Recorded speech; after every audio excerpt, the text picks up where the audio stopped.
Welcome to Fluent Phonics. Today we will focus on mastering the pronunciation of the word aliquots. Aliquots. Aliquots.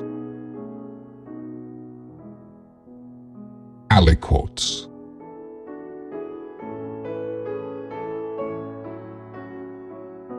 Here's an example of how one might use it in a sentence.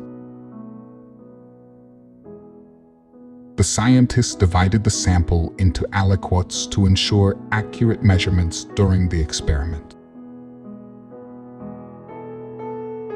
Aliquots are equal portions into which a sample is divided for testing or analysis, ensuring accurate and reproducible results in scientific experiments.